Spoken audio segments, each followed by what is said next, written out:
Buen día, ¿cómo están? Somos pocos hoy, como bien anunciaron algunas, así que vamos a aprovechar un saludo. Están aquí en inglés, Paula, David, Mariano, Mitre, Antonio. Espero que después vean el video. ¿Qué tal? ¿Me extrañaron la semana pasada? Quiero decir que no, bien. Bien porque, en serio. Si la semana pasada me extraño o no, no importa, esta semana nos vamos a ver bastante.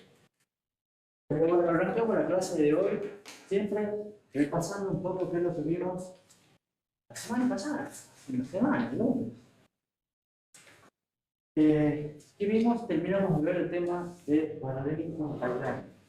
Habíamos visto que en pipeline podía haber tareas que sean diferentes, y en ese caso, cuando las tareas son diferentes, por algún motivo no usan todas las etapas del pipeline, eso genera siempre riesgos estructurales. Puede haber muchos riesgos estructurales, pocos riesgos estructurales, eso ya depende del tipo de tarea, depende del orden en el que llegan, pero la manera de solucionarlos, o sea, que va a haber siempre. O sea, la manera de solucionar estos riesgos estructurales es hacer que todas las tareas pasen siempre por todas las etapas, aunque no tengan nada que hacer en ellas. De que pasen y pierdan tiempo, pero pasen. De esa manera, mientras todos vayan por la tubería, van y funciona bien y gana la productividad. Esto puede hacer que empeore eventualmente la latencia de alguna tarea en particular, pero no nos preocupa, por suerte. Después vimos cómo se hace pipeline con circuitos electrónicos, que es algo más que estamos metidos nosotros.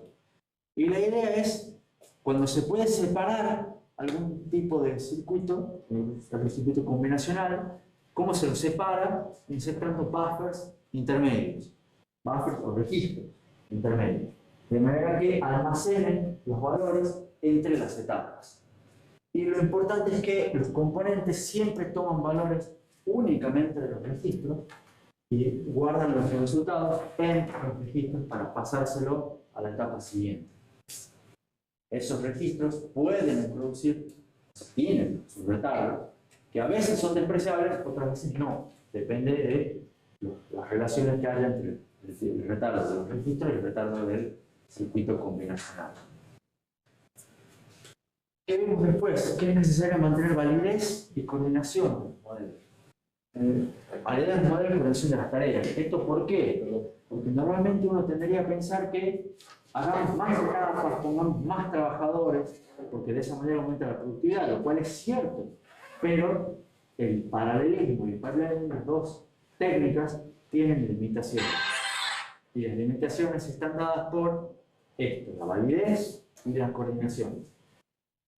Para ver coordinación, hemos visto que hay dependencias entre las tareas. Y las dependencias hay de tres tipos.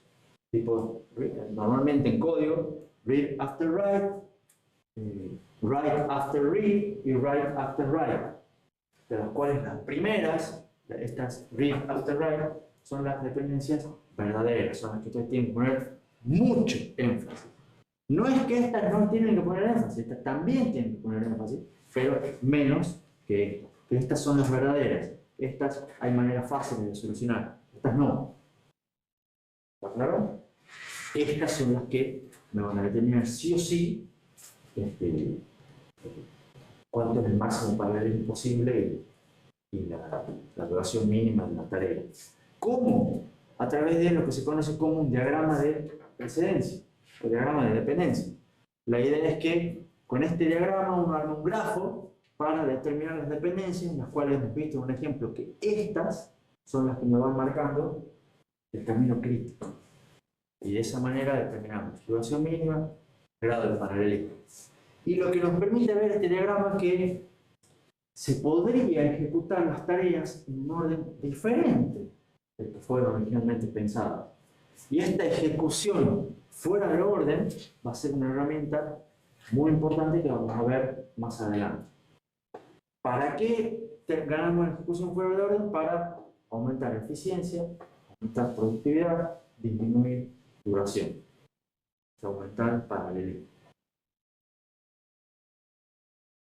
Creo que, lo último que vimos es interleaving de memoria, que es un ejemplo de paralelismo en memorias.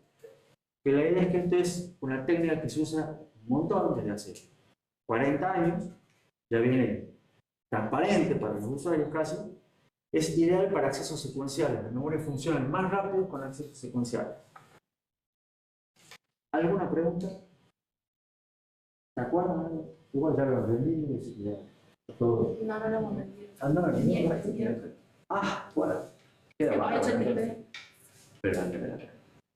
Es verdad lo que aprendí del práctico anterior. Esto lo rinden en México. Entonces viene el repaso. ¿Dudas? Hoy empezamos un tema nuevo. Tema 4.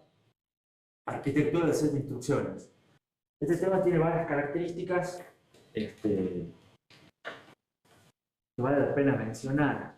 Por un lado, empezamos lo que es, o sea, todos los que son los 3 primeros temas son como introducción, una gran introducción a la materia, porque vemos no solamente la intro, sino las 3P, que son criterios que vamos a manejar desde ese momento en adelante, paralelismo y pipeline, que son técnicas que vamos a tratar de usar en todo momento que podamos, porque nos mejoran la productividad, o sea, la performance.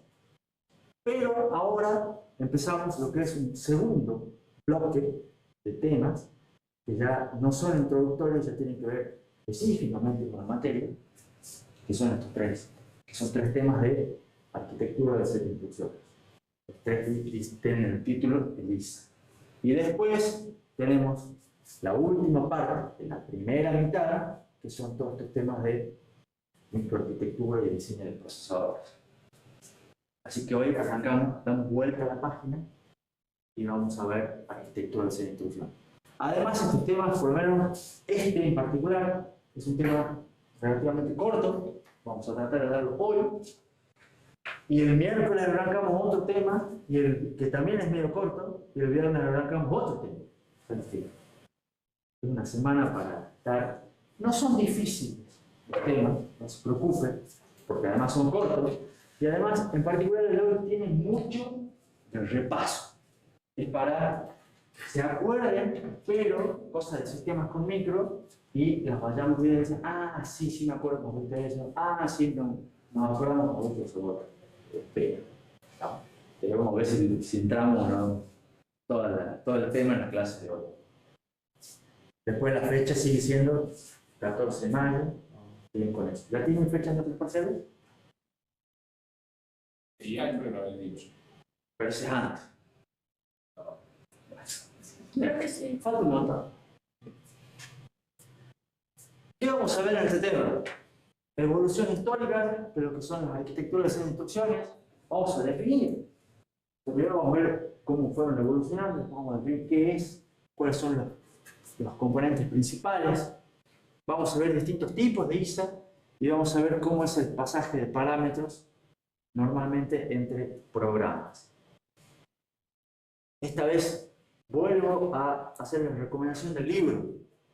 Acá les paso del capítulo 2. Hay 2 secciones que podrían leer. Son cortitas. Entonces ahí lo está leyendo, pero yo les recomiendo que lo hagan. Siempre que corresponda. Bueno, evolución histórica de las arquitecturas del set de instrucciones. Esto empieza en la prehistoria. La prehistoria para nosotros es más o menos 1960. Quizá hayan visto películas como el Código Enigma o otras por el estilo. Porque hay varias biopics últimamente, en las cuales eran las primeras computadoras. ¿Y qué es lo que hacían las primeras computadoras? ¿Qué instrucciones tenían? Eran instrucciones simples. O sea, básicamente eran calculadoras enormes. No había calculadoras que conocemos hoy en día, pero lo que hacían era sumar, restar, multiplicar. Ya era toda una historia. Ya no había instrucción para multiplicar. La multiplicación se hacía como sumas sucesivas. Entonces había instrucciones para saltar, un lazo, ¿no? Pero para hacer esa estructura súper básica. ¿no? ¿Se acuerdan ustedes? Ustedes conocen un set de instrucciones, me imagino, que es el de Cortex-M. Bueno, acá tenían, estos eran 15, 20 instrucciones, no había más, porque las computadoras no hacían más cosas que eso. Después empezaron la década del 70, la década de los 80. Era una época que es lo que hoy en día, mirando para atrás, se conoce como una era CISC. ¿Escucharon alguna vez ese término? No importa, no tienen por qué haberlo escuchado. Es un término que se refiere a set de instrucciones complejo. Complex Instruction Set Computer, una computadora con un set de instrucciones complejo. ¿Y qué es lo que pasó? O sea, ¿qué es lo que pasaba en esa época? Se partían esas instrucciones simples y la ley de Moore empezaba a funcionar todo mal. Entonces, ¿qué pasaba? Cada vez pueden poner más transistores, más cosas, los transistores cada vez eran más rápidos. ¿Y qué se podía hacer? En un momento dado la máquina sumaba y decían, che, dejemos de hacer la multiplicación con un lazo, hagamos una instrucción de multiplicación. Fue, genial, tenemos instrucción de multiplicación. Cambiemos los códigos y en vez de sumar con un lazo, usemos una sola instrucción. Buenísimo. ¿Está claro? Recuerden, remontense un poco a la época. O sea, no solo remonta a la época, pero imagínense cómo era la época. ¿Qué es lo que hicieron después? Y bueno, las cosas fueron evolucionando con el mismo criterio. Tenemos una instrucción de potencia. O sea, no tenemos una instrucción de potencia, pero necesitamos hacer cálculos que involucren una potencia. ¿Cómo hacemos una potencia? Y bueno, hacemos un lazo con multiplicaciones. ¿Se entiende la idea? Hasta que vamos de vuelta a la ley de Moore, sigue avanzando y han dicho un día, sí, una instrucción de potencia, hagamos una instrucción de potencia. Y a partir de ahí, qué espectacular, cambio un lazo por una instrucción. Y después, ¿qué ha pasado? Bueno, hagamos lo mismo. En vez de tenemos una instrucción que nos trae un registro. Bueno, hagamos una instrucción que nos trae un valor de memoria. Hagamos una instrucción que traiga 2 valores de memoria. Es más potente que una que trae 1. Entonces, nos ahorramos una instrucción. ¿Me siguen la idea? Y después, hagamos funciones trigonométricas. Y hagamos saltos cada vez más complejos. O sea, acá, primero era saltado, era un go-to. Andaba a la dirección tanto. Después era, bueno, saltemos con una condición. Después saltemos y devolvemos condiciones cada vez más complejas. ¿Se entiende? Igual, haciéndose cada vez más poderoso la instrucción y cada vez más instrucciones. Se iban agregando instrucciones cada vez más complejas. Y acá es donde aparecieron, lo que es el que hoy se conoce como el ISA X86, que fue de Intel. Eso sí debe sonar. Y aparecieron todos los que son los clones de Intel, porque así como estaba Intel, aparecieron un montón más que querían hacer lo mismo. Todos se quedaron en el camino. Todos menos uno. ¿Saben cuál es? AMD. Exactamente. ¿Qué pasó después? A mediados de los 90, 80, por el medio de los 80 en realidad, vinieron los tipos de una universidad y dijeron, che, está todo bien con estas instrucciones cada vez más poderosas, pero en realidad no sé si las máquinas son más rápidas. Estudiemos, hagamos comparaciones. Hicieron comparación y vieron que no era más rápido. O sea, que no necesariamente era más rápido. Y se fijaron en la performance, empezaron a tener la primera P como criterio. En ese momento hicieron los procesadores que se los denominó RISC. ¿Qué significaba RISC? Era una oposición a CISC. Estas eran computadoras con el set de instrucciones reducido. ¿Cuál era la idea de estas computadoras? No utilicemos instrucciones poderosas. No hagamos multiplicaciones, potencias, trigonometría. Por darles ejemplos matemáticos que son comunes. Volvamos a lo simple, hagamos las instrucciones simples que se hacen en la prehistoria. Pero las hagamos rápido, con técnicas de paralelismo y pipeline. Y de esa manera, ¿qué dicen? No, bueno, pero hacer una sola instrucción compleja es mucho mejor que hacer un lazo de un montón de instrucciones. Y este tipo de cosas, no. Si el lazo de un montón de instrucciones lo haces bien hecho y las paralelizás y las haces en pipelining, anda mucho mejor que la única instrucción. Y de esa manera surgieron un montón de empresas e ISAs, de los cuales casi todos también están defuntos hoy. Todos están muertos, excepto uno. Ahora, ¿conocen alguno de todos los otros? Está bien, no deberían, digamos. Son todas cosas viejas. Estos a la larga terminaron imponiéndose. ¿Por qué? Por perfecto. O sea, fue un quiebre en los 90, entonces, ¿cómo puede ser que un procesador diseñado por un profesor y 10 estudiantes en una universidad tenga una performance similar a un procesador de Intel, que es una empresa que ya era una empresa en esa época, 20 años, donde tenían, no sé, 300.000 empleados y andaba igual? Entonces fue un quiebre. ¿Qué es lo que pasó? Estos dijeron, tienen razón, o sea, funcionan mejor, ¿no? ¿Qué es lo que podemos hacer? Mutar. O sea, se convirtieron para tratar de sobrevivir, porque si no, iban a ser devorados por esto. Mutaron, evolucionaron, y lo que hacen es, mantienen la compatibilidad, o sea, tienen todas las instrucciones, y son todas las instrucciones cada vez más poderosas, pero internamente usan las técnicas de performance, que son paralelismo y pipeline. O sea, por fuera sigo siendo el mismo, con instrucciones complejas, pero por dentro hago las cosas rápidas y eficientes, como los RISC.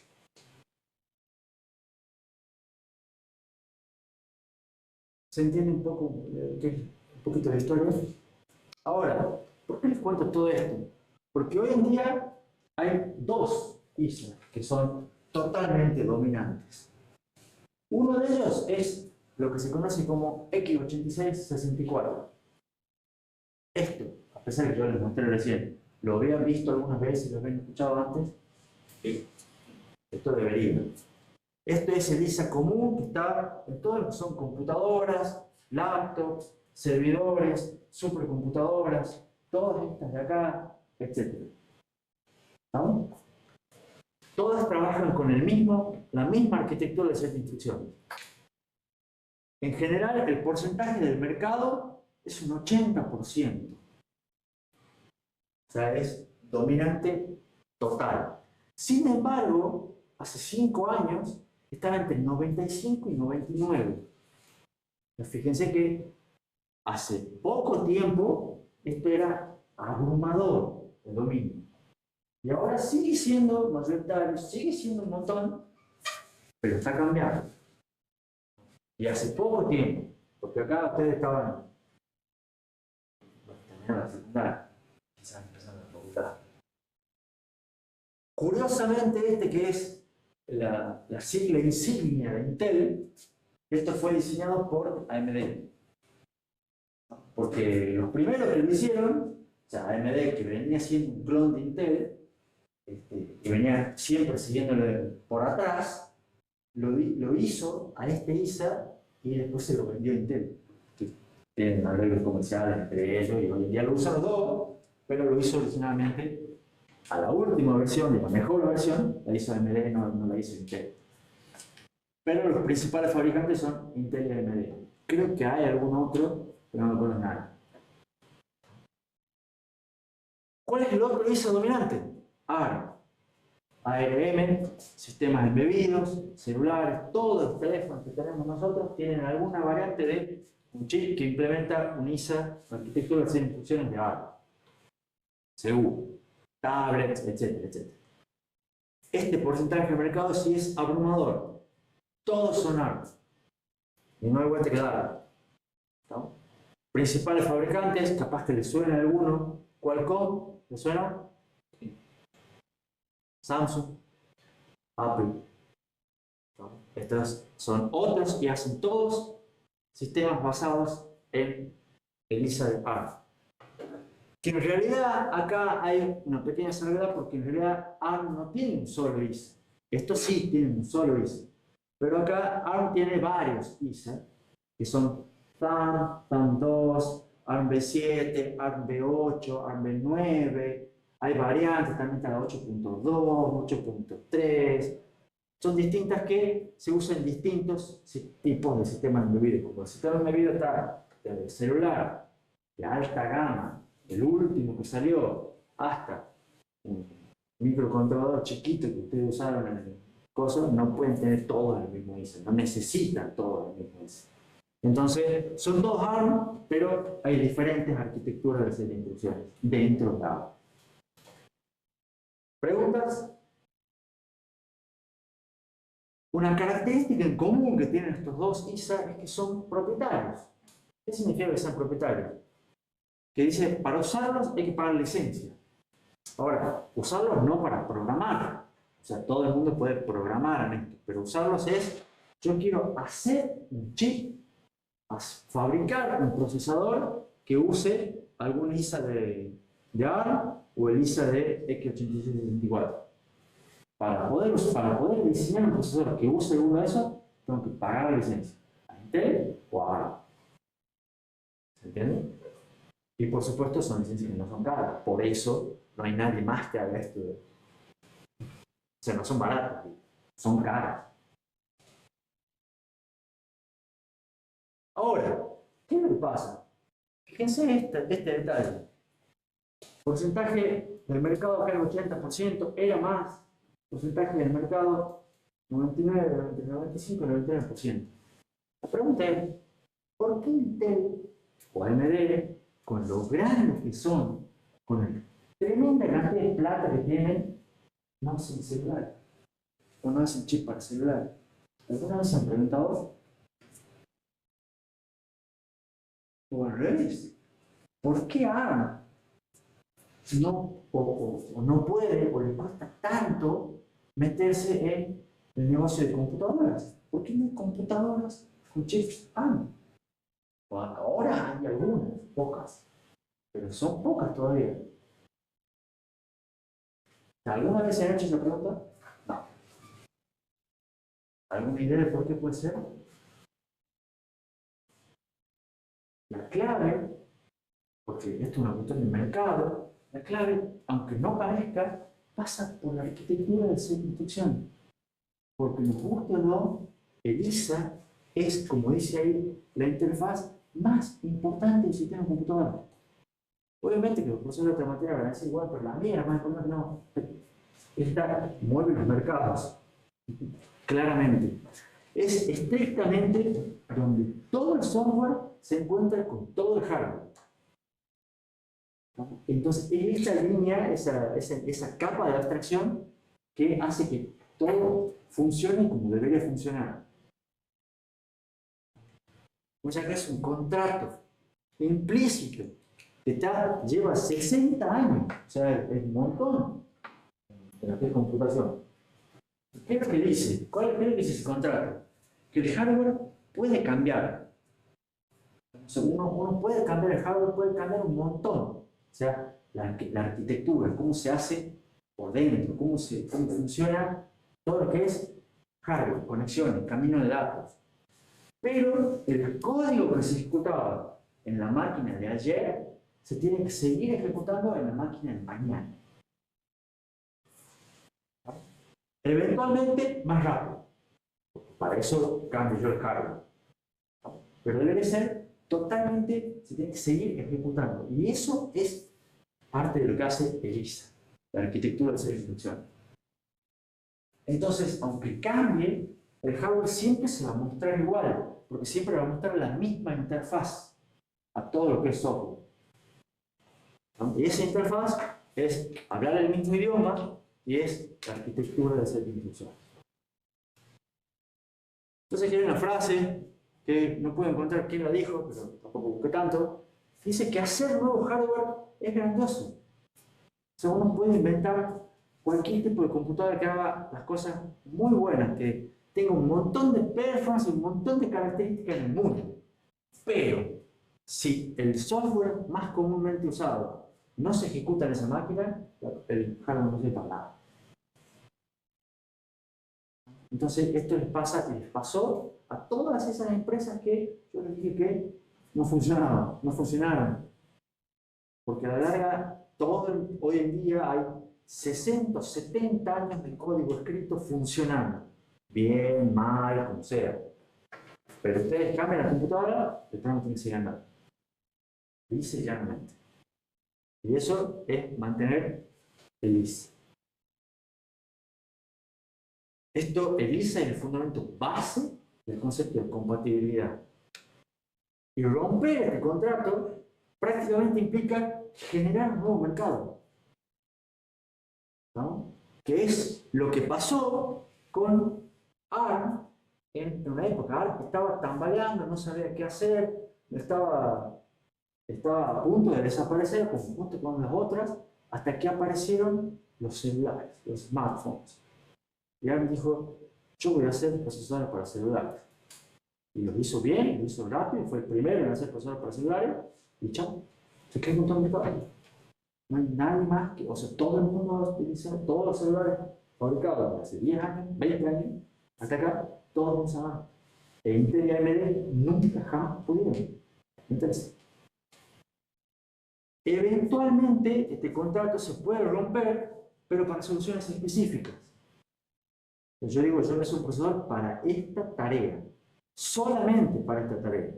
Entonces no me interesa la compatibilidad, no me interesa el Common Use Software. ¿Se entiende? En ese caso, bueno, sí, rompo el contrato, hago un nuevo ISO. ¿Me siguen hasta acá? ¿Preguntas? O sea, Intel no ha podido meterse para fabricar para los celulares porque no tenía la capacidad, porque ARM ya lo había hecho bien y no le podían competir. Las dos cosas. O sea, la capacidad la tuvo, pero cuando en un primer momento dijo, ¿quién va a hacer procesadores? Yo tengo todo el mercado de procesadores, de PC, de servidores, laptops. Imagínate, los propios celulares, no funcionaba. Cuando vieron que funcionaba, dijo, bueno, sí voy a hacer.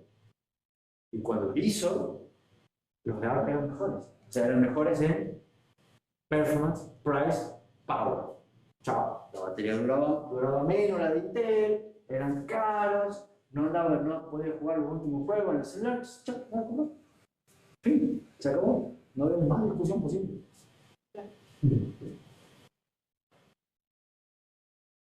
¿Alguna otra pregunta? Ahora, tendencia actual.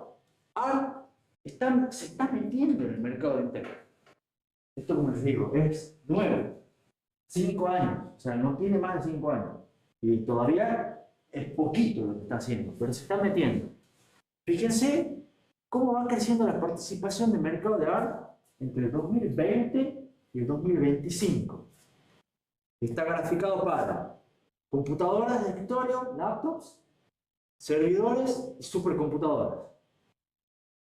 Fíjense que acá, en esta época, eran porcentajes entre muy bajos, de un 1 o 2%, eventualmente un 10%. Como estas son poquitas, ¿se acuerdan? Las supercomputadoras no abundan, en realidad el promedio global era 98%, era un 2%, por ejemplo. Y ahora fíjense que en todos va creciendo. ¿No? En algunos va creciendo un poco, en otros va creciendo más, y en otros va creciendo más, en porcentaje. Y esto está en lo que es, ¿cuál es? El rojo, que son escritorios y laptops, de la mano de Apple. Porque Apple sacó en el 2021, creo, sus procesadores M. Apple tenía contrato con Intel y dijo, voy a dejar de fabricar computadoras con procesadores de Intel. Voy a empezar a fabricar mis propias computadoras. Y hace sus propios procesadores basados en el ISA de ARM. ¿Por qué? Porque a él haciendo sus propios procesadores encontró que tenía mejor performance, menor consumo de energía y le salía más barato. Price, performance y power. Entonces dijeron, lo voy a hacer yo. Y le convenía hacerlos él que comprárselos a Intel. Y mal no le va. Son muy buenos procesadores. Y son muy buenas máquinas. Son caras. Son muy buenas. En servidores están trabajando NVIDIA y Amazon. Les debe sonar a los dos nombres. Pero ustedes dicen, bueno, pero NVIDIA hace placas de video, hace cosas así, pero también hace procesadores. ¿Por qué? Porque si han escuchado la charla del videito que les pasé del CEO de NVIDIA, todas las placas de video y todas esas cosas necesitan procesadores. Y NVIDIA se hace sus propios procesadores. Lo que pasa es que no son los populares, pero también lo hacen. Son para servidores y esto va creciendo. Y después Amazon lo mismo. Amazon se hace sus propios procesadores para hacer sus propios servidores. En supercomputadoras, en un momento dado, creo que son japoneses, hoy en día están los chinos, pero en ese momento, en el 2021, los japoneses hicieron una computadora basada en ARM y fue la más rápida del mundo. Y todo el mundo dijo, ¿cómo es posible? Y fue posible. Y a partir de que lo hicieron estos, empezaron a aparecer cada vez más supercomputadoras que están basadas en esa ARM, porque vieron que se puede. Tienen sus ventajas de performance, power y costo, y a la larga se puede. Hoy en día ya no es el número uno. Hoy en día el número uno vuelve a ser una computadora basada en el x86. Pero el porcentaje de las 500 cada vez hay más. Entonces, se están metiendo. O sea que cada vez tiene menos porcentaje Intel y AMD en sus mercados en el que eran totalmente dominantes. ¿Y qué pasa? Hay otra tendencia. Hay un terceriza que está creciendo su participación en el mercado de ARM. O sea, a ARM, que se está metiendo en el otro mercado, hay alguien que se le está metiendo en su mercado. Especialmente en el segmento de lo más bajo consumo, lo que es los sistemas embebidos, IoT, electrónica, lo más barato, lo más chico, etc. ¿Cuál es la otra terceriza? RISC-V. ¿Te suena? Del libro, por ejemplo. Bien, Ariel, atento. Este es un ISA nuevo, porque tiene 15 años. Los otros hemos visto que eran de la década del 90 uno y del 70 otro. Pero empezó en la universidad, empezó de vuelta con un proyecto y está creciendo. Y la idea es que todavía es un bebé en pañales, pero un bebé que está creciendo rápido y se está acercando a los valores de performance y consumo de energía de los chips de ARM, pero con un coste mucho más barato. O sea, la idea es mantener price, mantener performance, mantener power, bajar price. Si es más barato, se lo va a empezar a comprar más. Claramente. Por ejemplo, Intel dijo, che, yo te voy a apoyar a vos. Y le dio un montón de plata. ¿Por qué? Porque a la larga le sirve para desestabilizar los ARM que se le está metiendo a él. Entonces a Intel le conviene dar la vuelta para que por lo menos ARM tengan que pelear en dos frentes. ¿No? Entonces, ¿qué es lo que quiero decir con esto? Más allá de cuestiones de marketing, de mercado, de negocios, empresas como Intel decía apoyar, pues, que eventualmente también va a ser competencia de él mismo, es un factor importante. ¿No? Y nosotros es el que vamos a ver nosotros en la materia, lo vamos a ver a fondo, en teoría empezando a partir del viernes.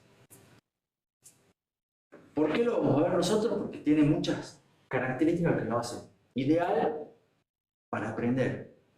Porque empezó en la universidad, entonces, para que ustedes entiendan, vean y lo usen, ustedes van a ver, es muy, muy peor. Y quizá el día de mañana, en 10 años, digan, sí, yo soy RISC-V. ¿Preguntas? Con todo eso les conté evolución histórica de NISA. Pero no sé si no dije en ningún momento qué es NISA. ¿Qué es una arquitectura de instrucción? Y ahora vamos a ver muchas cosas de repaso de sistemas cognitivos, que espero se acuerden. El ISA es el modelo del programador de la máquina. ¿Qué quiere decir eso? Igual es una interfaz. Es un nivel de abstracción que permite separar el desarrollo del software del desarrollo del hardware. Entonces, uno puede hacer software por un lado sin saber cómo es el hardware que está por debajo, o puede hacer hardware sin saber cómo son los programas que van a correr en ese hardware. Siempre y cuando los dos lados respeten la interfaz. ELIZA es toda la información que se requiere para escribir programas para un procesador. Entonces, ¿cuál es la información que se requiere?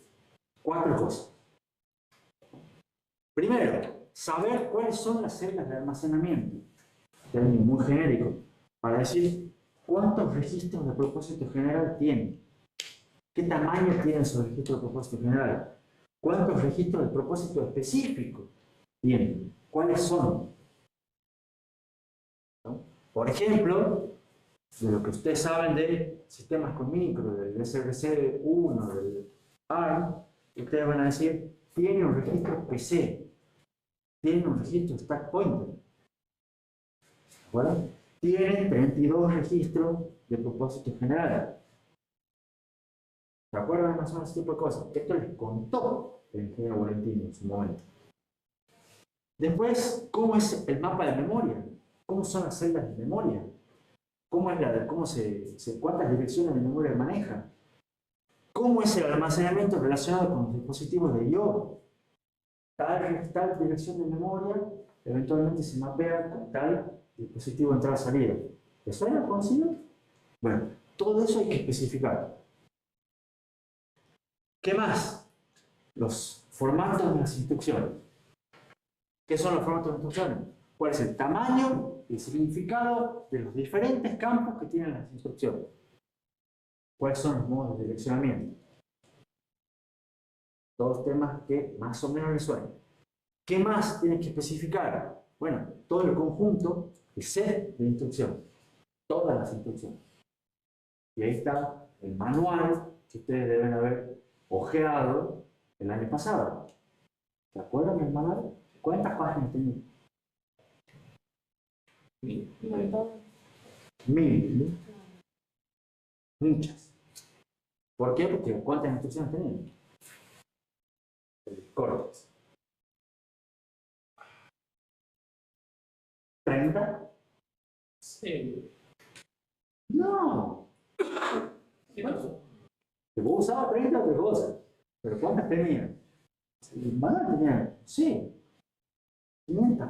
O sea, 1000 páginas con 500, 700 instrucciones. ¿O no? Vayan a ver el manual de vuelta. Pero bueno, la larga es todas las instrucciones completas, qué es lo que usan, cuáles son los formatos, qué es lo que hace cada uno.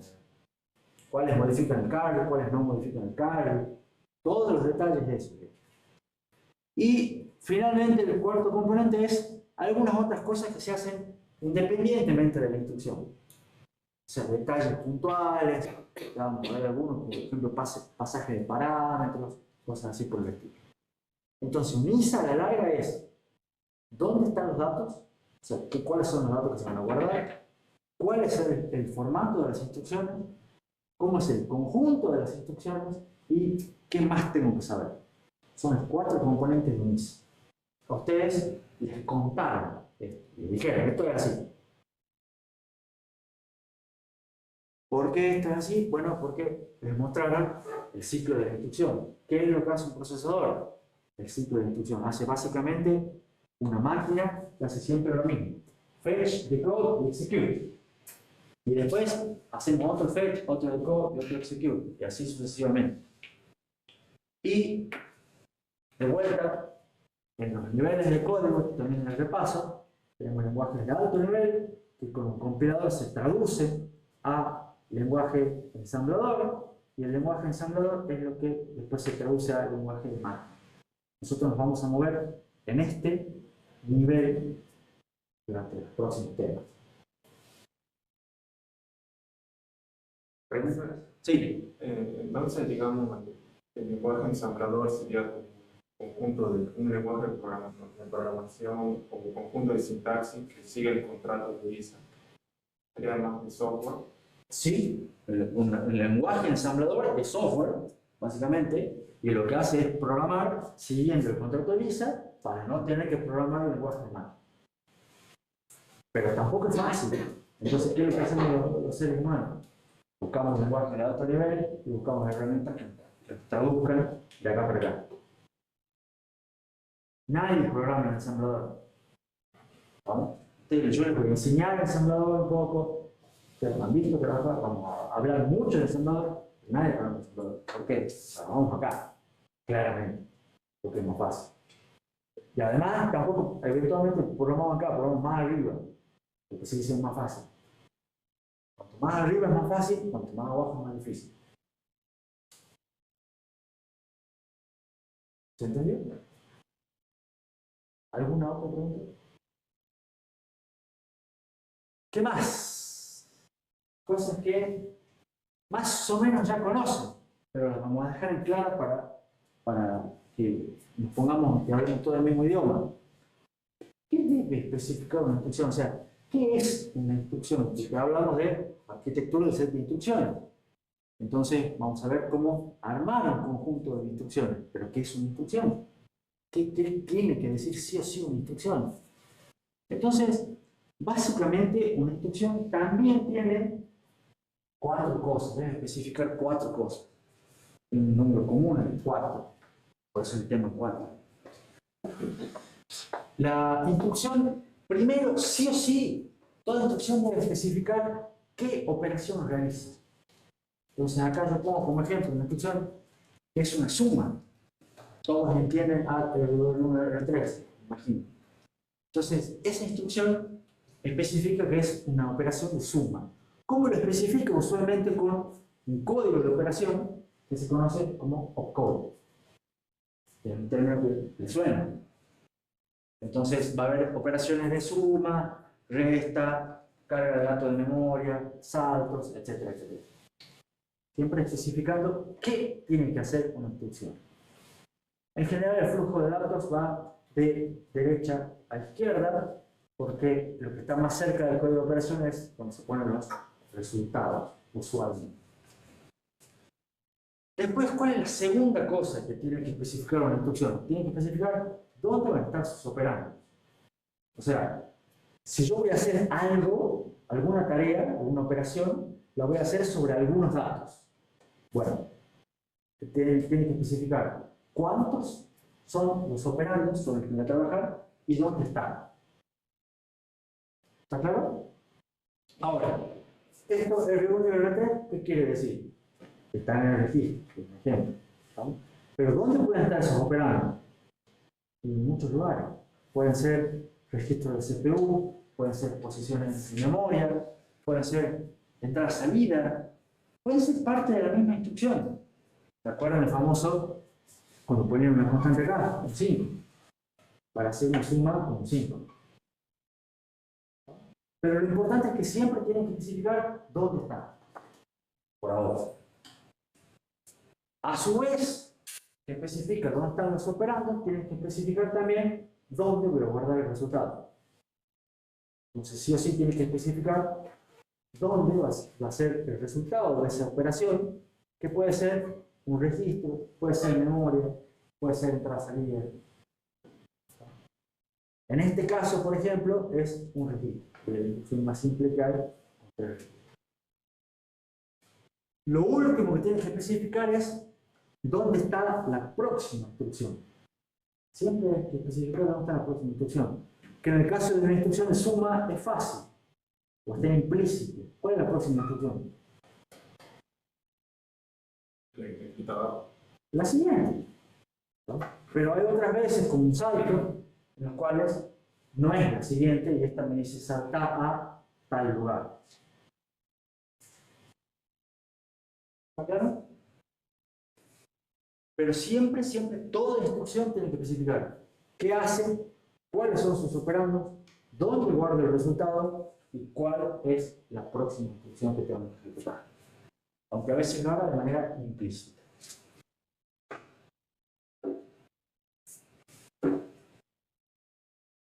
Formato de la instrucción. ¿Se acuerdan qué es el formato de la instrucción? La de tipo 1 y 2. Por ejemplo, y han visto ese dibujito. Que la diapositiva era la misma. Eso lo pueden trabajar con el y nos copiamos la diapositiva. Más en realidad yo le copio a él porque él viene de antes. Después también me saca algunas cosas. Básicamente, el formato de la instrucción, ¿qué es lo que dice? que una instrucción es, como lo vimos acá, eventualmente va a ser algo así, ¿no? Pero donde especifica qué es lo que hace, dónde están los operandos, dónde guarda los resultados. Pero eventualmente se va a convertir en algo así, que esto es una tira de bits, ¿no? Y esta tira de bits, yo tengo que decir, estos campos, lo voy a dividir en campos, y voy a decir, estos bits se usan para tal cosa, estos otros bits se usan para tal otra, estos otros se usan para tal otra cosa. Y eso es el formato. Es básicamente dividir la instrucción de n bits en campos que tienen diferente longitud. No tienen por qué tener toda la misma longitud. De los campos, el más importante de todo es el campo opcode, que nos dice qué operación realizará.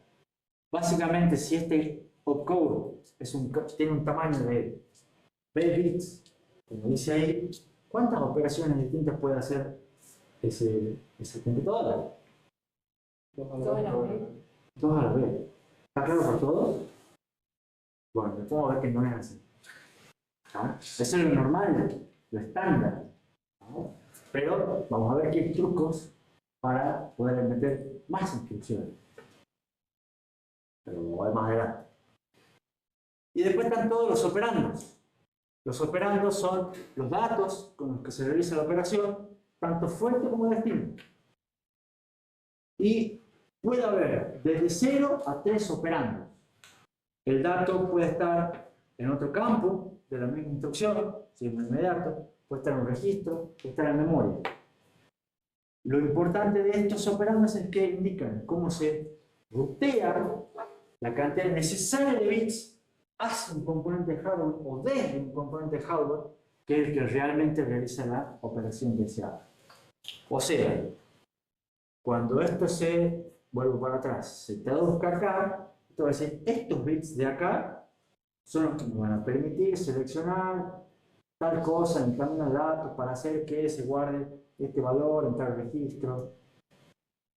¿Se ubican? Entonces, por eso es importante conocer el formato. Por supuesto, no necesariamente hay un formato. Puede haber en una misma arquitectura de instrucciones varios formatos. Y ustedes, como dijo Jero recién, en el SLC 1 habían visto dos formatos. Y en el lab, Bien, los SAM, los de SAM 2. ¿Se acuerdan cuántos había? No han visto con tanto detalle. ¿Por qué? Porque son varios. Porque tienen un montón de instrucciones. Tienen varios formatos. Entonces, bueno, esta parte la hacemos de lado y nos concentramos en otra cosa. ¿Preguntas? ¿Vamos bien hasta acá? ¿Están durmiendo? ¿No? ¿Aburrido?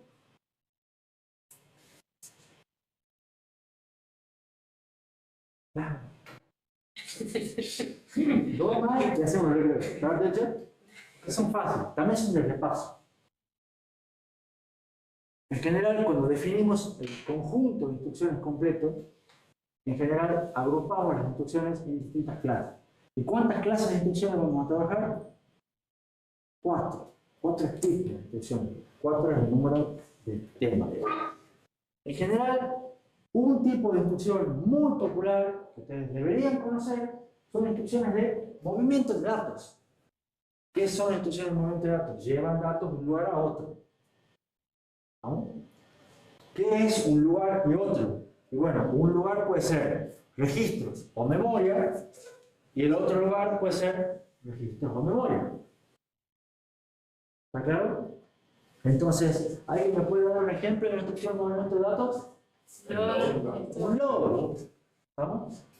Pequeño detalle entre el load. Las instrucciones de movimiento de datos siempre tienen por lo menos una fuente y por lo menos un destino. La idea es mover datos, claramente. Entonces, una instrucción típica de movimiento de datos es un load. ¿Cuál es la característica principal de un load? Que la fuente normalmente está en memoria y el destino es un registro. Entonces, un load es una carga de memoria al registro. ¿Me pueden dar la contraparte? Un store. ¿Qué es lo que hace un store? La fuente es un registro y el destino es memoria. Fácil. Eventualmente hay casos en los cuales las fuentes están las dos en memoria. O que las fuentes, o sea, las fuentes y el destino están los dos en memoria. Y otros casos en que la fuente y el destino están los dos en registro. En ambos casos son instrucciones que se conocen con el nombre de move. Movimiento. Movimiento en el registro, movimiento en el memoria. Pero esto es conocido. ¿Qué otro tipo de instrucciones tenemos? Tenemos instrucciones de procesamiento. Instrucciones aritméticas, lógicas. ¿Cuál es la característica de las instrucciones de procesamiento? Agarran una serie de valores y los transforman en otros valores. Procesan uno más operando fuentes y guardan el resultado en algún destino. Que de vuelta puede ser registro, puede ser memoria. Sumas, restas, desplazamientos, operaciones lógicas, todas las que ustedes ya conocen. ¿Conocen? No vamos a entrar en detalles. Tercer tipo de instrucciones. Instrucciones de control de flujo. ¿Qué son las instrucciones de control de flujo? Que no procesan ni mueven datos. ¿Qué es lo que hacen? Alteran el flujo normal de las instrucciones. O sea, el flujo normal de las instrucciones es, después de una ejecuta la siguiente. Bueno, estas instrucciones dicen, no va a la siguiente, vas a otro lado. Entonces son instrucciones que se conocen como saltos. Y en vez de ir a la siguiente, van a otro lado. Los saltos pueden ser condicionales o incondicionales. ¿Saben cuál es la diferencia? Las incondicionales sí o sí van a ir para ahí, las condicionales van a saltar a ese lado si se cambia la condición. Exactamente. ¿Escucharon todo lo que dijo él? ¿Están de acuerdo? Me imagino. Las condiciones pueden ser saltar si hubo un carry, saltar si el número es negativo, saltar si el número es distinto de 0. Evalúan alguna condición y si se cumple la condición, se ejecuta el salto. Y si no se cumple, sigue el flujo normal con la siguiente. ¿Está claro? Acá tenemos instrucciones branch, que son saltos normalmente condicionales, jump, que son saltos normalmente incondicionales, que saltan siempre. Acá tenemos un branch si no es igual a 0. Branch not equal to 0, que compara algún registro o operando, y si no es igual a 0, entonces lo cambia. Es distinto de 0. Y ustedes deben haber visto un montón de eso. Y después, el cuarto y último tipo de instrucciones son varias, surtidas. ¿Cuáles son las instrucciones que, por algún motivo, no entran en ninguno de las otras tres anteriores? Y acá hay instrucciones las que son un poco más raras, que deben haber visto algunas. No me acuerdo en este momento, pero siempre hay. La instrucción no, por ejemplo, ¿lo vieron? Sí, sí. ¿Se acuerdan de la instrucción no? No. ¿Qué es una instrucción no? Que no hace nada. Una instrucción que no hace nada. Usted dice, bueno, pero ¿para qué pongo una instrucción que no hace nada? A veces resulta útil. Pero es una instrucción que no mueve datos, no procesa, no altera el flujo. Puede ser presionar el push, el throw. Y el push mueve datos. Porque agarra y saca datos de algún lado y los pone en otro lado. Vale, yo lo pondría en movimiento de datos.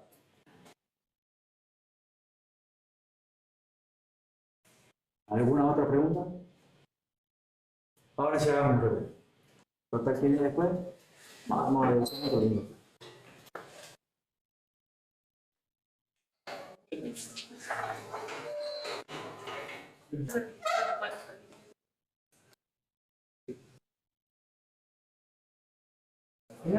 Fueron 14 minutos de recreo. Después no digan que nada, que no es. Continuemos. Total, vamos. Yo por lo menos me voy bien, ¿cómo van ustedes con el repaso? Sí, sí. ¿Qué es lo que nos queda ver un poquito? Modo de direccionamiento. ¿Se acuerdan de más o menos qué son los modos de direccionamiento? Modos de direccionamiento son el soporte que tiene el hardware para proveer una forma útil de acceder a los operandos. O sea, los operandos hemos dicho que pueden estar en distintos lugares. O sea, registros, memoria, etc. Bueno, la idea de los modos de direccionamiento es cuando el operando esté en tal lugar, voy a buscar una manera de accederlo fácil, accederlo convenientemente.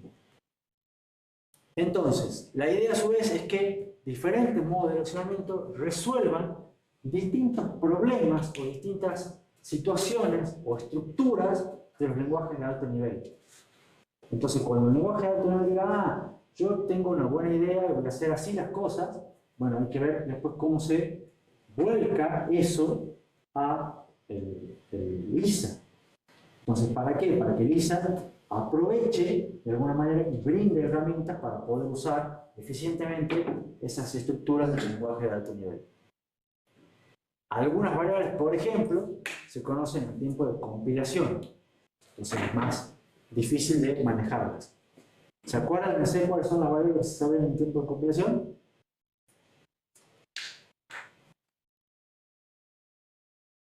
Casi todas, excepto una.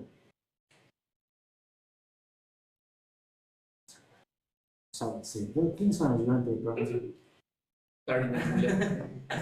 Ahí lo mandó al frente. Bueno, en fin. En general, cuando se compila, se sabe, se conoce a la mayoría de tipos, excepto los punteros. Los punteros se manejan en tiempo de ejecución.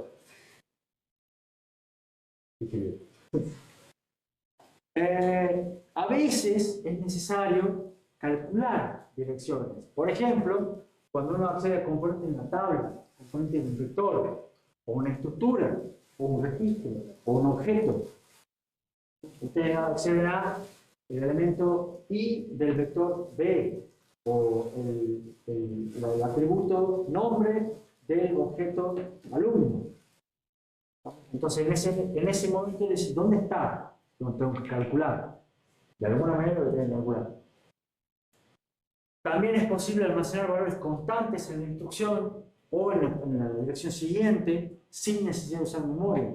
Eso era cuando era un modo de direccionamiento que en algunos de los operandos ya traía el valor.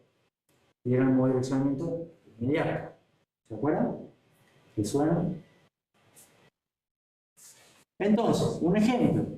Fíjense, en C podemos acceder a B sub I. Todos han escrito alguna vez C en B sub I. Entonces, B corta es un puntero a la dirección, ¿qué es? En realidad B es un puntero a la dirección base del vector. En general eso es constante, porque el vector no se mueve. Y es un índice, que en general es variable, lo que ustedes alteran dentro de un lazo. En general no puede superar el tamaño del vector. Y lo que se usa para poder acceder a B sub I es lo que se conoce como una aritmética de direcciones. ¿Qué es lo que se hace? La dirección base de B más la cantidad de elementos multiplicado por el tamaño de los elementos de B. Porque B no es lo mismo si son bytes que si son enteros, etc. Entonces, fíjense, hay que hacer una multiplicación de esto que es variable y después hacer una suma. Todo eso para calcular cuál es la dirección a la que realmente quiero acceder. Esto es constante, la dirección base, el tamaño de los elementos también es constante y la variable i no. Esa es la que es variable. Pero eso hay que hacer como modo de direccionamiento para acceder a un vector. Esto ustedes lo han visto. ¿Se acuerdan? ¿Cuántos modos de direccionamiento más o menos tiene LISA TAM2 de ARM? ¿Qué es que ustedes vieron? Hay una palabra. Más de 4. Más de 4, dice Jorge. Más o menos. Más de 4 son 6, son 32 o 154. 6, 7. 6, 7. ¿Alguien se juega? 4 eran. 4, dice Jorge. Bueno, 4 dice 2, 6, 7 dice Jorge. Lo banca mejor. Lo banca mejor. Creo que es la madre. Totalmente. ¿Alguien da más o menos? Más o menos, el modo de versionamiento de SAM 2 eran como 10. O Gana Jorge. Ganó Jorge, bien, ganó Jorge. Estaba un poco más cerca, pero oye, inmediato, entre registros, directo, creo que había un indirecto también. Sí. Sí, se acuerdan, sí. Había, ¿qué más? relativo. Había un relativo, APC. Había un post incrementado, preincrementado. De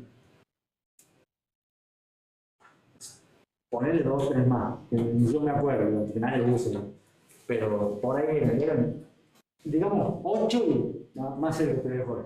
Pero por ahí eran como 10. Pero más o menos hay noción de qué estoy hablando. Entonces, a veces convenía usar uno, a veces convenía usar otro, a veces era peor a poner este otro, y así hay muchos más. Vamos a lo que es clasificación de los ISA. Esto sí que es algo que no vieron, creo. Pero es una especie de... tampoco que sea tan crítico. La idea es que hay un montón de arquitecturas, de 7 instrucciones. Y la idea es que más o menos se las suele clasificar según cómo y dónde ubican los operandos y cómo esos operandos son especificados por la instrucción. En general, algunos registros suelen tener lo que se dice un propósito específico, una personalidad propia. Entonces hay registros que se los conoce directamente por su nombre. Hay un registro que, por ejemplo, se llama PC. Cuando uno habla de PC, casi sabe qué es lo que hace. Tiene una función específica y no hace falta dar muchos detalles, ni cuándo se actualiza, ni qué nada, porque todo el mundo sabe qué es un PC. ¿Saben qué es un PC? ¿Qué es un PC? la dirección a la próxima instrucción. Perfecto. Otro registro es un stack pointer. Cuando yo digo, este registro se llama SP, stack pointer. ¿Saben todos para qué sirve el stack pointer? ¿Para qué sirve el stack pointer? Que no sea que Usted no lo sabía, ¿sabes? Era como para apuntar a la pila.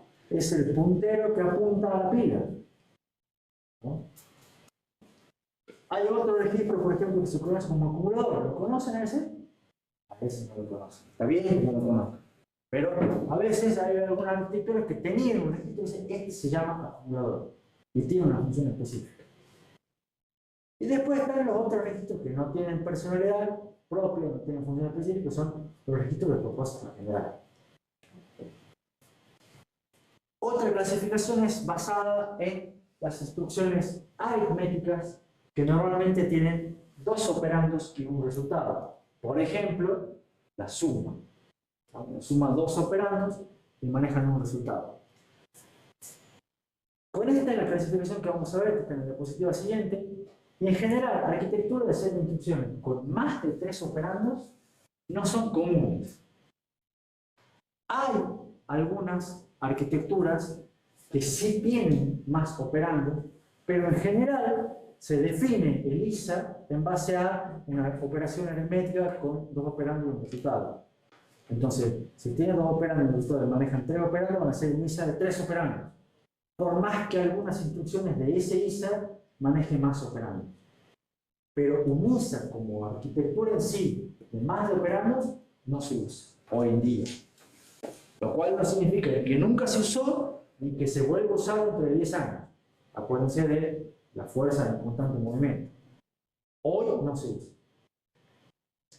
Entonces, ¿cómo es la clasificación? En general se usa, o es común manejar ISA de 3 operandos.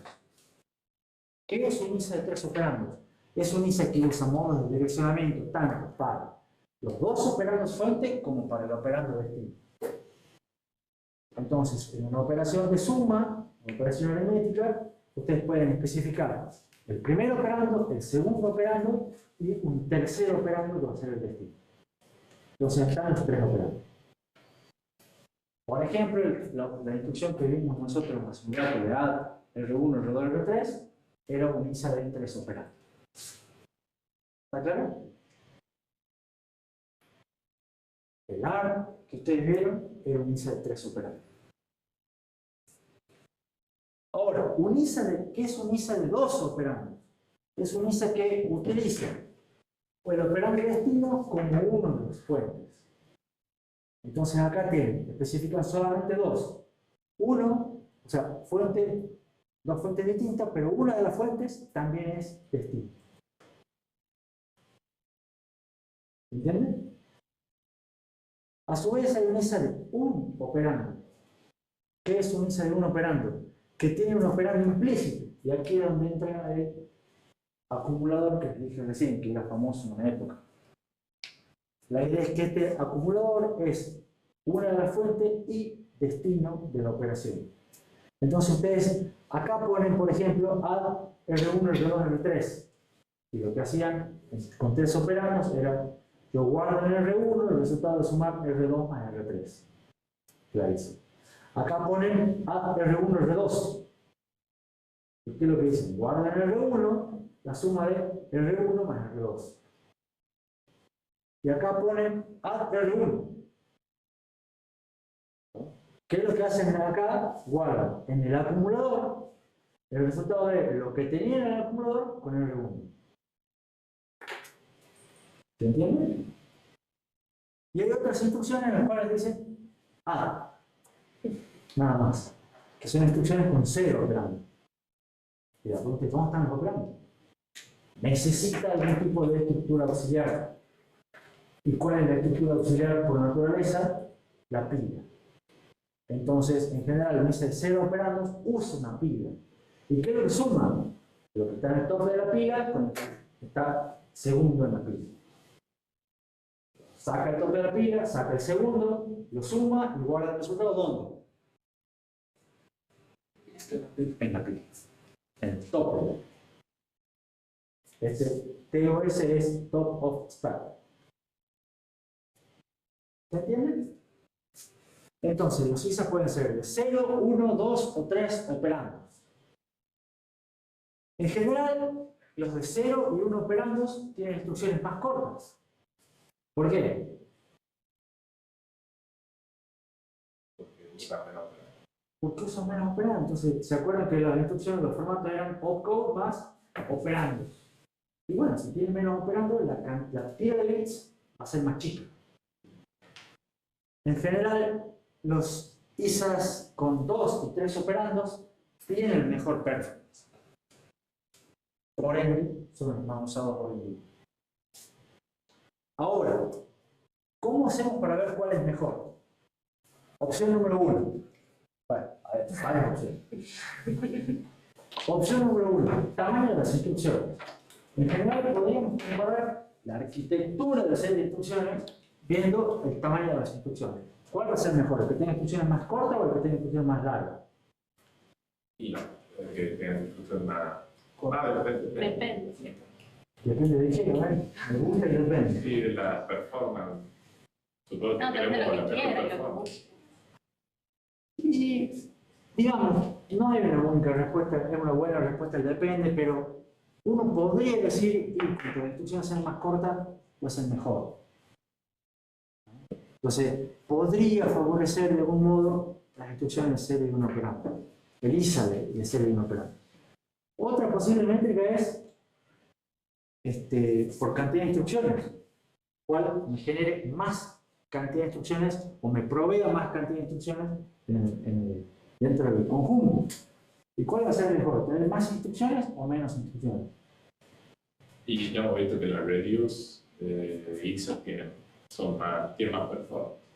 Hemos visto que en general con pocas instrucciones no puedo dar más, pero quizá algunos pueden decir que tener más instrucciones sea mejor.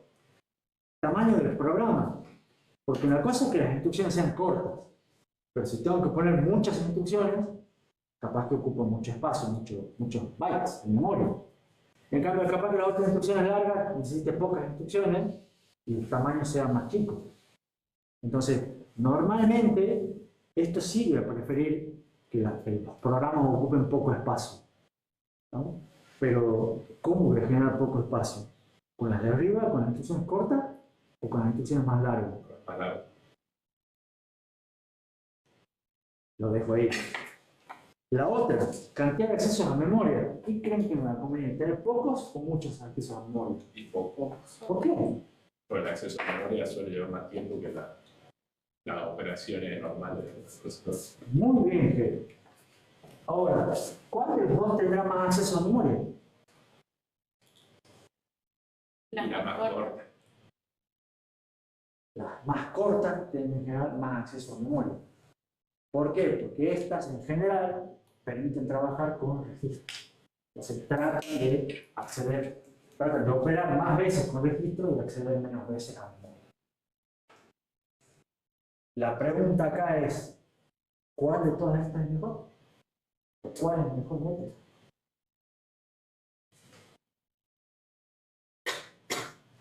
¿Qué es mejor para comparar cuál dice es mejor?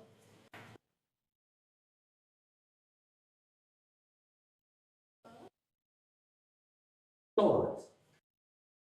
La primera válida por el momento. ¿Quién tira otra idea?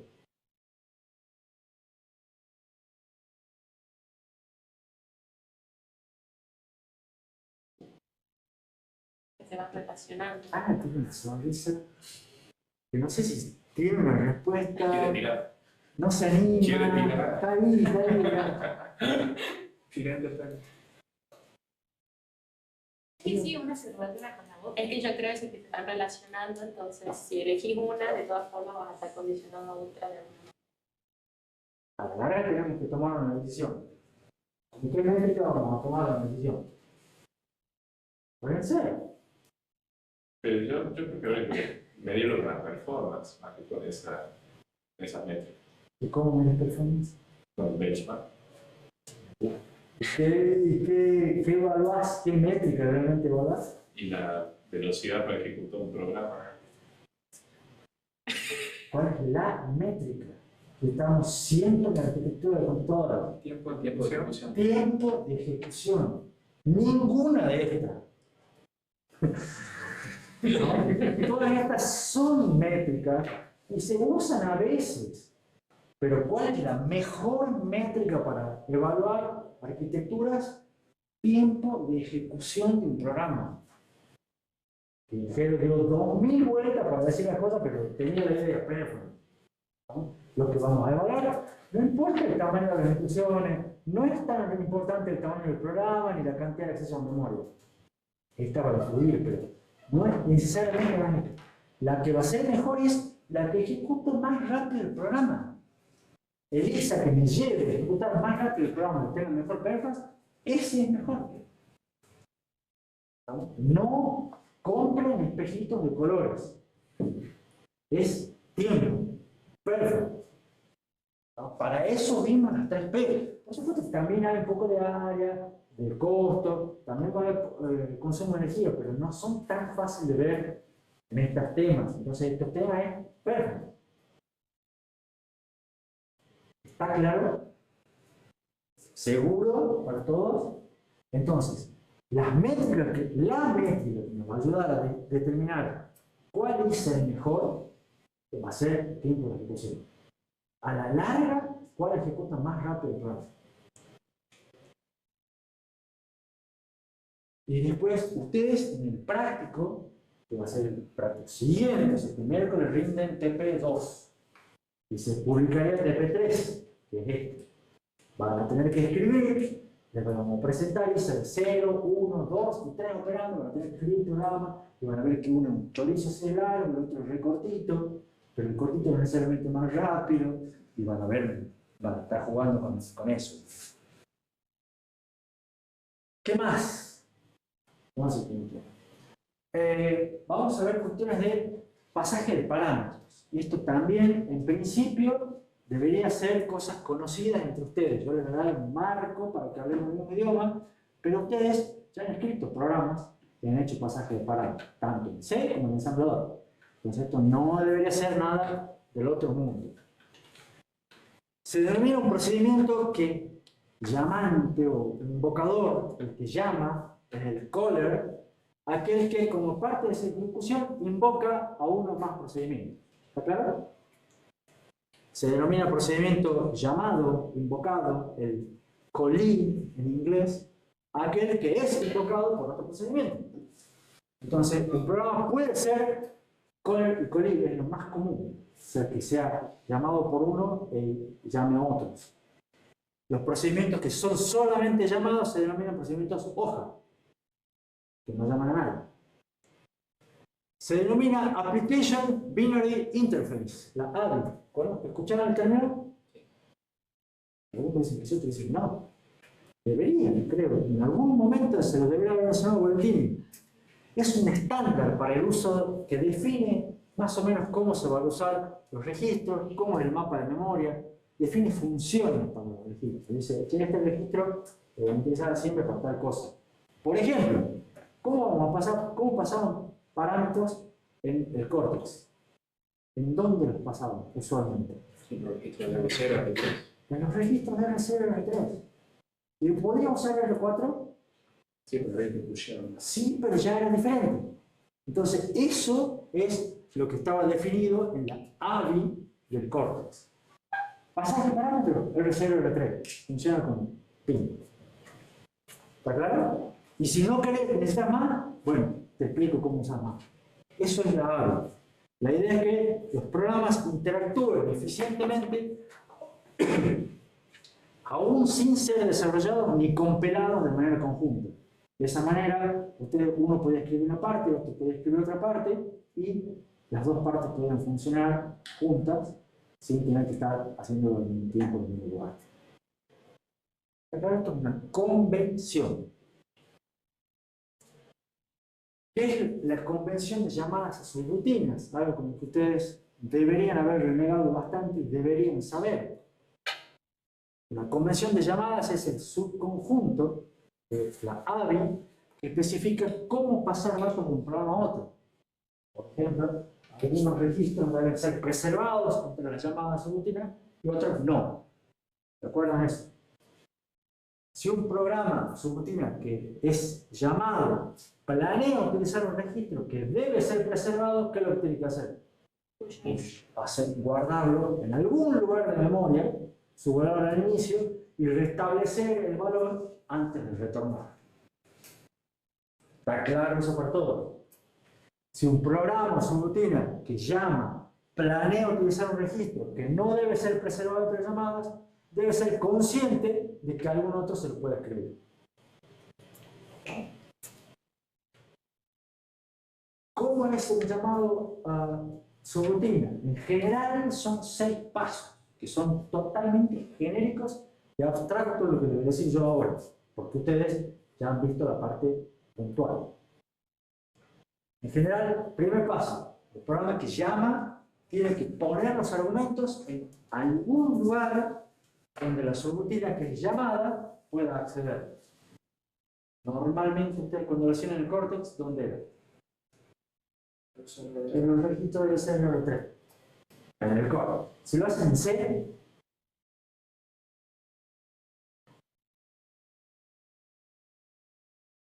Bien.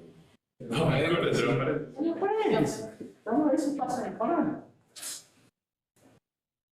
Después, ¿qué es lo que pasa? El programa que llama invoca tiene que hacer un llamado a la subrutina que es llamada. O sea, vamos a decir, pasarle el control.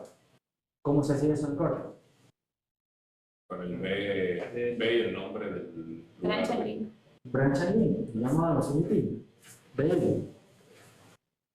Luego, la subrutina que es llamada, ¿qué es lo que tiene que hacer? Reservar el espacio de memoria requerido, si yo voy a trabajar con estos datos, almacenar los registros necesarios para guardar el estado.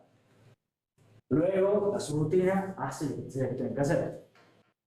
Y después, ¿qué falta? Cuando termina, pone el resultado. ¿Dónde? En algún lugar que sea accesible por el programa que la llamó. ¿No? Debe restaurar los registros que guardó y liberar la memoria que ocupó. Y finalmente, la subrutina que es llamada retorna el control al punto de origen donde estaba el programa que le llamó. ¿Se entiende? Conocido.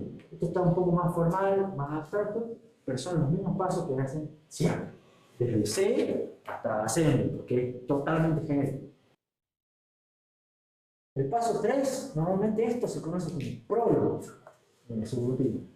Y a su vez, pasos 5 y 6 son el epílogo. La subrutina es lo que se hace en el paso 4. ¿Preguntas? ¿Alguna duda? Ahora, fíjense que normalmente dice algún lugar, guardar, son todas cosas abstractas. ¿Cuál es el lugar estándar para pasaje de parámetros? La pila. Ustedes normalmente, cuando yo les decía que tienen que hacer acá, ustedes dicen un push, automáticamente. ¿Estamos? ¿Por qué? Porque ya lo tienen grabado, me parece bien, que tienen que guardar las cosas en la pila. La pila es un stack.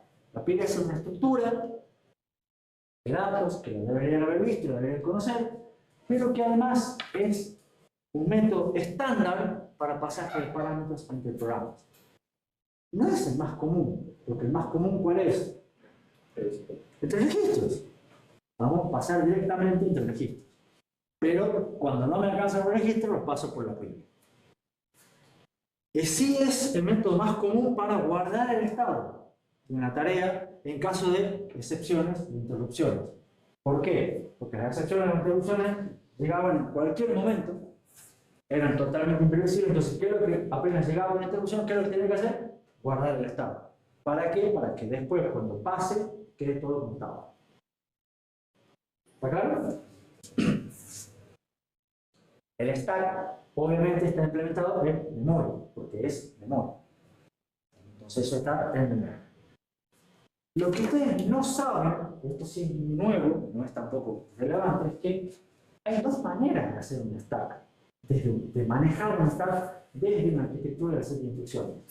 El stack puede ser manejado de manera implícita o explícita. La explícita es, literalmente lo manejamos al stack. Entonces, una arquitectura de set de instrucciones con manejo del stack explícito, suele tener un registro especial para manejar el stack, que es el stack pointer. Tiene un registro que es el que integra a la pila. Y tiene instrucciones dedicadas, push y pop, que directamente me ponen y sacan datos de la pila. ¿Está claro? Esto es el cortex. Pero no es la única manera de hacerlo. Hay algunas arquitecturas de instrucciones que pueden no tener un stack pointer y pueden no tener instrucciones push y pop. ¿Por qué? Porque a la larga estos son decisiones. Yo puedo no tener instrucciones push y pop, pero sin embargo, tenga o no tenga stack pointer y tenga o no tenga instrucciones push y pop, tengo que manejar la pila. Porque la pila es estándar. Entonces, ¿cómo hago para manejar un stack? Si decidí no manejar un stack, bueno, en vez de tener un registro específico, manejo del puntero de pila, uso otro registro. Y digo, bueno, el registro 14 va a ser el que yo voy a usar para manejar la pila. Y si alguien me escribe el registro 14, y bueno, puede pasar. Una desgracia, esperemos que no pase, pero puede pasar. Y tengo que tener cuidado de no escribir el registro 14 si estoy usando la pila. Y voy a utilizar incrementos y decrementos, voy a tener que sumarle valor al registro 14, restarle valor para ir moviendo lo que hace el push pop. Pero como sea, lo tengo, o sea, ya sea que tenga o no las instrucciones y la estructura, igual tengo que manejar sí o sí la pila. ¿Me entiendes? ¿Cómo hacemos con las subrutinas? En general, los teasers que manejan un stack de manera explícita, como el ARA, tienen instrucciones explícitas y específicas para el llamado subrutinas, que son instrucciones de tipo call y return. Quizás no se llama call en el cortex, es BL, que dijo Ana, pero la idea es la misma. ¿Qué es lo que hace un call, una llamada? Guarda el PC en el stack, en algún lugar, de lo guarda en otro lado. Algunas también guardan los registros de código de condición. guardan el estado. En general los argumentos los guarda el que llama. Y las instrucciones return, primero debe restaurar el que llamado el guardó y esta instrucción restaura el PC.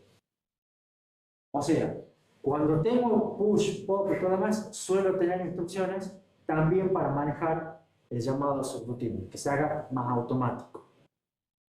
Ahora, si no tengo stack explícito, igual tengo que manejar subroutine. ¿Qué es lo que se hace?